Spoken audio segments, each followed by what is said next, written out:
मैं बहुत कम बोलता हूँ कि मेरी वीडियो को शेयर कर देना, लेकिन आज की इस वीडियो को बिल्कुल शेयर कर देना जहाँ तक हो सके। अपने इस देश में एक साल में 30,000 प्लस रेप होते हैं, जिसकी संख्या बहुत ज़्यादा होगी।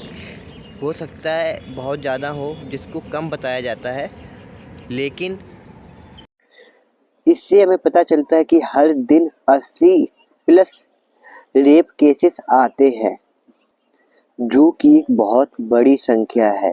इस चीज़ को चाहें तो बिल्कुल ज़ीरो किया जा सकता है, अगर हमारी सरकार चाहेगी, हम लोग चाहेंगे, हमारी जनता चाहेगी।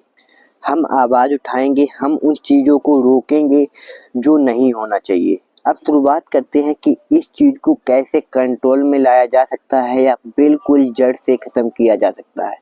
इसका एक मात्र नहीं बल्कि 2 उपाय हैं। तो अपन लोग बात करते हैं कि ये रेप केसेस होते क्यों हैं। रेप केसेस होने का कारण एक नहीं है बल्कि बहुत सारे हैं। शुरुआत करते हैं कि जितने भी रेप केसेस होते हैं उसमें कहीं ना कहीं एक चीज़ कॉमन है। लगभग में 80% या 85% आप कह सकते हो कि वो लोग कहीं ना कहीं ड्रिंक किए होते हैं, शराब पिए होते हैं, नशा किए होते हैं या फिर कुछ ना कुछ ऐसा किए होते हैं।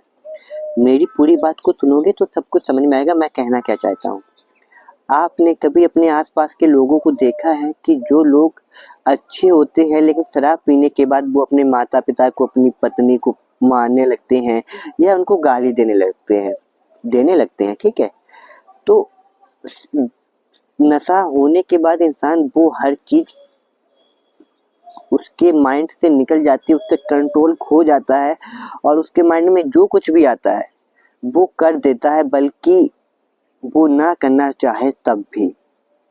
तो सबसे पहला जो ऑप्शन है, देखो किसी की भी नीयत को नहीं बदला जा सकता है, लेकिन कुछ चीजें जो हैं वो मजबूर करा देती हैं उस चीज को कराने में। एग्जाम्पल, कोई इंसान अगर किसी को गाली नहीं दे पा रहा है तो वो नशा करने के बाद गाली अच्छे से देता है। ये चीज मैंने देखा है, आपने भी देखा होगा अपने गली मोहल्ले में जहाँ पे रहते हो। क्योंकि नशा एक ऐसी चीज है, वो अच्छे अच्छों का मुंह खोल देता है, अच्छे अच्छों से वो हरकतें करवाने लगता है जो वो नहीं करना चाहता है, ठीक है। नशा के बाद में हमारा कंट्रोल खो जाता है कि हम कर क्या रहे हैं, ठीक है। जब इंसान नशे में धुंध होता है तो उसे कुछ भी दिखाई नहीं देता है कि वो कर क्या रहा है। आप 100 रेप केसेस उठाना, उसमें से आप देखोगे कि 80 लोग उसमें या 70 लोग ड्रिंक किए होंगे, नशा किए होंगे, शराब पिए होंगे, कुछ ना कुछ ऐसा किए होंगे, ठीक है। ये था पॉइंट 1। पॉइंट 2 जो है, मेन चीज है ये कि शराब बंद होगी तो कहीं ना कहीं ये जो आंकड़ा है 30,000, ये बहुत डाउन हो जाएगा 100%। दूसरा जो पॉइंट है वो ये है कि जितनी भी गलत चीजें हैं उनको अब साफ साफ दिखाया जा रहा है। आप अगर इंस्टाग्राम भी खोलते हो ना तो उसमें हर चीज देखने को मिल जाती है आजकल, गालियों से लेके आजकल जो लड़के लड़कों का तो था पहले से ही कि वो गालियां देते हैं या फिर देते आ रहे हैं, ठीक है। वो भी गलत है, लड़कों का भी गाली देना गलत है। मैं ये नहीं कह रहा कि लड़के गाली दे रहे हैं तो वो सही है, नहीं। आजकल आप देखोगे लड़के तो गलत हैं, वो तो मैं मानता हूँ भाई, वो गलत है, वो गालियां दे रहे हैं तो वो गलत चीज है। दूसरी चीज है कि लड़कियां भी आजकल गालियां दे रही हैं, सिगरेट पी रही हैं। तो ये चीज बिल्कुल आम हो चुका है। मैं अगर आपको आपने खुद देखा होगा कि आजकल लड़कियां भी सिगरेट पी रही हैं चलती सड़क पे, उनके घर वाले देख रहे हैं, कोई उन्हें फर्क ही नहीं पड़ता। पॉइंट 2 ये है कि अगर कोई गलत कर रहा है हरकत तो हमें लड़ना होगा, हमें उसको जवाब देना होगा। हम लोग क्या करते हैं कि अगर कोई भी लड़का या जो ग्रुप में लड़के होते हैं वो अगर किसी भी लड़की को छेड़ रहे होते हैं, कुछ भी परेशान कर रहे होते हैं, तो हम उसको नज़रअंदाज कर देते हैं। नॉर्मल हम ऐसे ही छोड़ के चलाते हैं, क्या वो तो मस्ती कर रहे होंगे, जबकि आपको पता है कि वो गलत कर रहे हैं, फिर भी आप कह रहे हो कि वो तो मस्ती कर रहे हैं, कुछ नहीं गलत करेंगे, या फिर मैं क्यों इसमें बीच में पड़ूं, जो हो रहा है होने दो, नहीं तो मैं फंस जाऊंगा। तो जब तक आप स्वयं आवाज़ नहीं उठाओगे, हमारे देश के लोग जब तक आवाज़ नहीं उठाएंगे, उस चीज़ को रोकने की कोशिश नहीं करेंगे, तब तक नहीं रुकेगा। ठीक है, हमें आवाज़ उठानी होगी।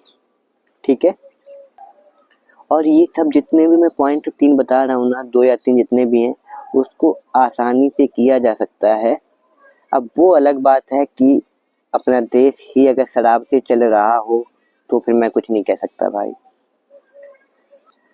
अब तीसरी चीज़ वो ये है कि जो भी अगर ऐसी गंदी हरकत करता है तो उसके लिए जो सज़ा है ना, वो फांसी की सज़ा नहीं होनी चाहिए, उसको धीरे धीरे मारना चाहिए 30 दिनों में। शुरुआत ऐसी करनी चाहिए कि उसकी उंगलियों को पहले किसी प्लास या चाकू से एक एक उंगली को हर दिन काटा जाना चाहिए और उसको सोशल मीडिया पे दिखाना चाहिए। बस चेहरा छुपा दिया जाए और बाकी बता दिया जाए कि इस इंसान ने ये गलत काम किया था, उसकी ये सजा है।